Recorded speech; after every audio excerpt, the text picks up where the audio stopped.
Good morning, students. How are you? I hope you all are fine. I'm Priyanka. Welcome to all on online science class at home.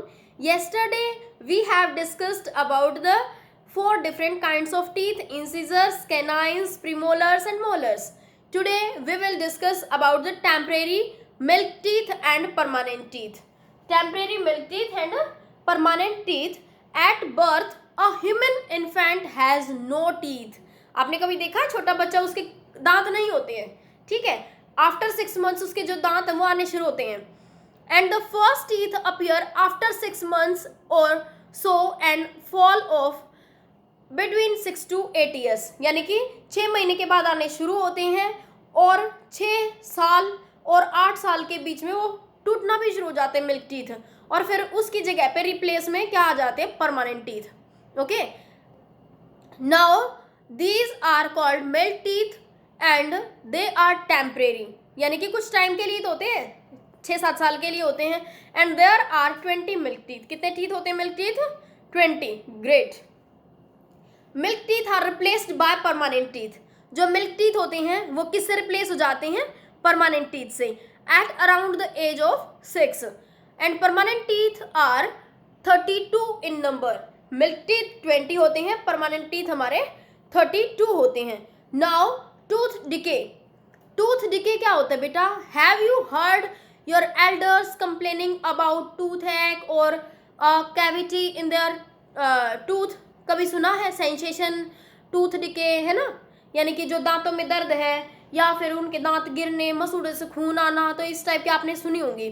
To prevent this you are advise to brush your teeth every morning, यानी कि हमें दिन में 2 बार brush करनी चाहिए, early in the morning उठते ही सुबह और शाम को सोते टाइम भी. And also before going to bed at night. And there are certain bacteria present in our mouth and these are not harmful to us. When food is eaten, small amount are left in between the teeth. वो हमारे लिए harmful नहीं होते हैं, लेकिन जैसे ही हम खाना खाते हैं तो कुछ खाना हमारे जो दांत हैं उनमें फंस जाता है, तो वो उस खाने को क्या करते हैं, ईट करते हैं, ठीक है. And if teeth are not clean after eating, many harmful bacteria present in the mouth start acting on sugars in the left over food. तो जो बैक्टीरिया वो किस पे काम करना शुरू हो जाते हैं? यस, किस पे?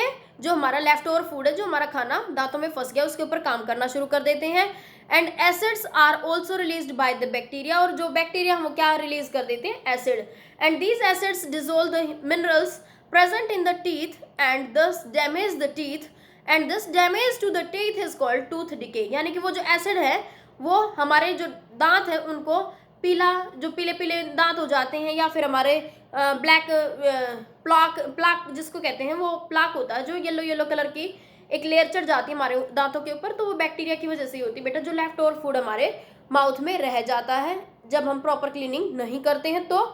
And if not taken care of in time, अगर आप उसकी समय रहते केयर नहीं करते हो तो हमारे दांतों में कैविटी हो जाती, कीड़ा लग जाता है, जिसको कहते हैं दांतों में कीड़े लग रहे हैं ना, ठीक है. Now what promotes tooth decay? सबसे ज्यादा टूथ डिके कब होता है? जो दांतों में जो कीड़ा वो कब लगता है, कब हमारे दांत खराब होना शुरू होते हैं? जब आप ज्यादा से ज्यादा मीठा खाते हो, कंजम्पशन ऑफ स्वीट्स, चॉकलेट खाते हो, सॉफ्ट ड्रिंक्स पीते हो, यानी कि जैसे पेप्सी है, कोका कोला है, मरिंडा है, तो जब ये सॉफ्ट ड्रिंक्स आप पीते हो ना तब भी. एंड अदर शुगर प्रोडक्ट्स जब आप खाते हो तो वो सारे के सारे जो हैं वो रिस्पॉन्सिबल होते हैं किसके लिए? टूथ डिके के लिए. I hope you understand. And next, what can be done to prevent tooth decay? हमें क्या करना चाहिए जिससे कि हमारे जो टूथ हैं वो टूथ डिके ना हो, हमारे दांत खराब ना हो? तो अवॉइड ईटिंग शुगर प्रोडक्ट्स, यानी कि हमें अवॉइड करना चाहिए शुगर प्रोडक्ट्स को, like sweets, chocolates and soft drinks in too much quantity, यानी कि ज़्यादा नहीं खाने चाहिए लेकिन in small quantity. Okay, and clean your teeth with a brush and dental floss at least twice a day. और आपको क्या करना चाहिए? 2 बार दांतों को साफ करना चाहिए और rinse the mouth with clean water and after every meal. और आपको क्या करना चाहिए? माउथ यानी कि कुल्ला करना चाहिए आफ्टर ईटिंग मील, खाना खाने के तुरंत बाद. Now we will start our next part, that is tongue. Tongue is a muscular organ. कैसा organ है? Yes, muscular organ. और अटैच किससे होता है? At the back and free at the front.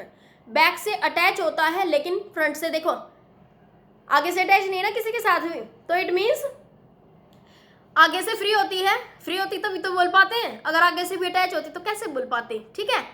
And it can be moved in all direction, है ना, सभी direction में मूव करती है. It performs the following functions, अलग अलग फंक्शन करती है. It helps in mixing the chewed food with saliva, यानी कि ये हमारे फूड को सलाइवा के साथ मिक्स करती है. सलाइवा क्या पढ़ा था? जो सैलिवरी ग्लैंड एक लिक्विड सिक्रीट करती है, that is known as saliva. And it helps in swallowing food, और खाने को निगलने में भी हेल्प करती है ना. और next, it helps to detect different taste of food with the help of taste bud, और ये खाने को यही तो बताती है कि अरे ये तीखा है, स्पाइसी है ना. जब आपको फील होता है कि अरे आंखों में से पानी आ जाता है, प्लस आपकी टंग नहीं तो फील कराया है कि अरे बहुत तीखा है ना. स्वीट होता है तब भी आपकी टंग बताती है, सॉर होता है तब भी आपकी टंग बताती है, बिटर होता है तब भी आपकी टंग बताती है. बिटर, कड़वा, सॉर, खट्टा. Okay. Now taste buds present on the tongue can detect 4 basic taste. First one salty, sour, sweet and bitter. ठीक है, ये 4 जो मेन टेस्ट बर्ड्स होते हैं हमारी टंग के ऊपर ही प्रेजेंट होते हैं. जो फ्रंट वाला जो पार्ट होता है बेटा उसके ऊपर स्वीट, आपको यहाँ कुछ भी स्वीट चीज़ रखते ही पता चल जाती है कि मीठी है. ठीक है. उसके बाद होते हैं हमारे सॉल्ट वाले, यहाँ थोड़ा सा फ्रंट से आगे थोड़ा जाके कौन सा होता है हमारा सॉल्टी वाला पोर्शन आ जाता है. उसके बाद जो साइड वाला जो पोर्शन है वो सॉर के लिए होता है, खट्टे के लिए होता है. और जब आप किसी भी, जैसे सपोज आप टैबलेट को जब आप टंग के ऊपर बिल्कुल टच करते हो ना तो आपको कोई टेस्ट नहीं आता, क्योंकि वो मीठी नहीं होती ना. एंड जब लास्ट में जाती है, जब आप उसको स्वेलो करने की कोशिश करते हो, निगलने की कोशिश करते हो, तो बहुत कड़वी लगती है. क्यों? क्योंकि हमारी टंग के बिल्कुल लास्ट में कौन से वर्ड प्रेजेंट है? यस, बिटर वाले वर्ड प्रेजेंट है, जो क्या फील कराते हैं कि अरे ये तो इतनी कड़वी थी, है ना. ठीक है, तो निगलते टाइम हमें पता चलती है कि टैबलेट कितनी कड़वी थी. Understand?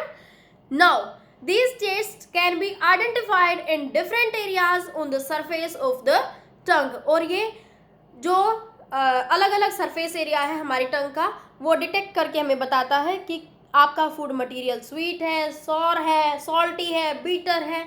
I hope you understand. Now to locate the position of taste buds on the tongue, prepare solutions of sugar, sweet, common salt, lemon juice and crushed bitter gourd, करेला. ठीक है. and in separate test tubes. आप कोई tablet भी कर सकते हो. You will do this activity at your home, okay? and ask one of your friends to close his or her eyes and ask him her to stick out the tongue and keep it straight and place a drop of one of the samples in different areas of the tongue and repeat this with all the 4 samples. यानी कि एक बार आप उसकी टंग पे क्या रखोगे, एक drop आप उसका डाल दोगे, शुगर का आगे डाल दोगे, तो फिर आप उससे पूछोगे कैसा टेस्ट था. नेक्स्ट टाइम आप ये भी कर सकते हो कि उसके आगे वाले फ्रंट वाले पोर्शन पे ही आप जो सॉर वाला है, लेमन जूस वाला है, वो डाल सकते हो, तो उसको नहीं पता चलेगी. तब इससे आपको क्या आइडेंटिफाई होगा कि जो टेस्ट बर्ड्स हैं उसका जो एरिया है वो अलग अलग लोकेट होता है ऑन द टंग. ठीक है. And find out the taste of the solutions applied every time and find out the areas of the tongue which could detect the taste. and जब आप इस एक्टिविटी को करोगे तो आप नोट डाउन करना कि किसको कहाँ क्या पता चली है. Okay. and record your observation, repeat the activity with other friends also. now let's perform activity 2.5 to study the role of saliva on the food. when you will come to the school then we will do this activity. Procedure, इसमें हम क्या लेंगे, 2 test tube लेंगे and label them as A and B.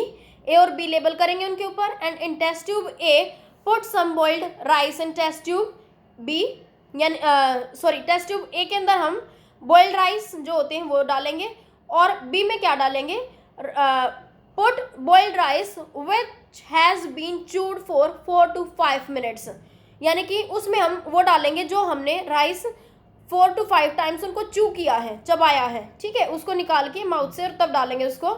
And now add 4 to 5 ml of water and 2 to 3 drops of iodine solution in each test tube. और फिर हम उसमें 4 to 5 ml water डाल के और उसके अंदर आयोडीन सोल्यूशन डालेंगे और ऑब्जर्व करेंगे। व्हाट ऑब्जर्वेशन हमारी क्या रहेगी?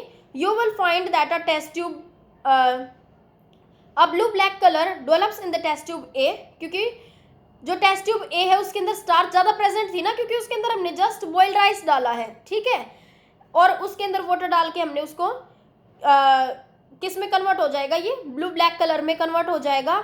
लेकिन जो हमारी टेस्ट ट्यूब बी होगी उसके अंदर कोई भी ऐसा कलर प्रेजेंट नहीं होगा। तो इससे क्या पता चली? क्योंकि जब हमने उसको चबाया तो क्या हुआ, सैलिवरी ग्लैंड्स ने सलाइवा सिक्रीट किया। सलाइवा के अंदर क्या था? एंजाइम था। एंजाइम कौन सा? अमाइलेज।